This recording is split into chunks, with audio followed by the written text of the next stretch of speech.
Call me explainer presents Thor. In short, Thor जो कि Odin का बेटा था और साथ ही ओडिन किंग ऑफ एसगार्ड है, और उसका भाई लोकी, ये दोनों भी ट्रूस बोल सकते हैं हम इन्हें, क्योंकि एक एसगार्ड और एक जोटुनहाइम का था। उन सभी ने मिलकर जोटुनहाइम और एसगार्ड की फिर से लड़ाई लगा दी, जिसकी वजह से ओडिन ने थॉर को अर्थ पर भेज दिया और उससे सारी गॉड की पावर ले ली, क्योंकि थॉर अभी घमंडी था। थॉर की हैमर उसके पावर का सोर्स था, और इस हैमर को सिर्फ वर्दी ही उठा सकते हैं जो कि काबिल हो।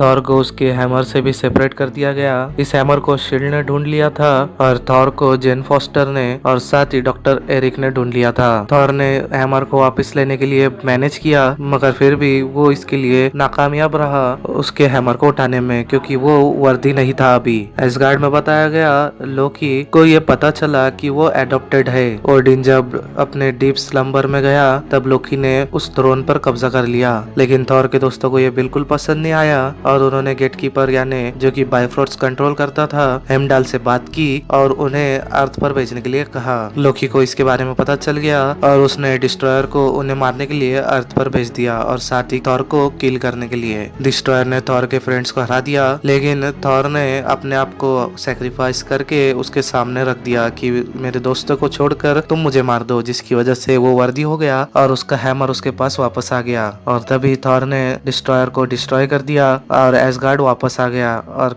लोकी से कन्फ्रंट करके दोनों ने फाइट की और थॉर ने बाइफ्रोस्ट ब्रिज तोड़कर लोकी को हरा दिया और अब एसगार्ड में कोई भी एंटर नहीं कर सकता था और ना ही कोई बाहर जा सकता था एसगार्ड से। ओडिन उठ गया और थॉर और लोकी की फाइट को हरा दिया और सारा ब्रिज टूट रहा था। तभी लोकी ने सुसाइड कर लिया, उसने वहां से उड़ी मार दी, लेकिन अभी भी वो मरा नहीं था। वो एवेंजर्स में फिर से आएगा। थॉर और ओडिन ने फिर से रिकंसिल कर लिया, लेकिन थॉर को अब एसगार्ड पसंद नहीं आ रहा था, उसे फिर से अर्थ पर जाना था क्योंकि जेन अभी भी उसका रास्ता देख रही थी। और इसके पोस्ट क्रेडिट सीन में हमें बताया गया निक फ्यूरी जो कि डॉक्टर एरिक सेल्विग के पास को टेजरैक को दिखाने के लिए ले आया और प्रोजेक्ट पेगासस के लिए उसे उन्होंने टेक ओवर कर लिया। और तभी लोकी ने टेजरैक क्यूब को फिगर आउट किया कि ये शील्ड के पास है और तभी उसने डॉक्टर सेल्विग के माइंड को कंट्रोल कर लिया और हम देख सकते हैं तभी कि लोकी ने सेल्विग से ये एग्री करवाया कि अब हम इसका ख्याल रखेंगे, यानी स्पेस स्टोन का।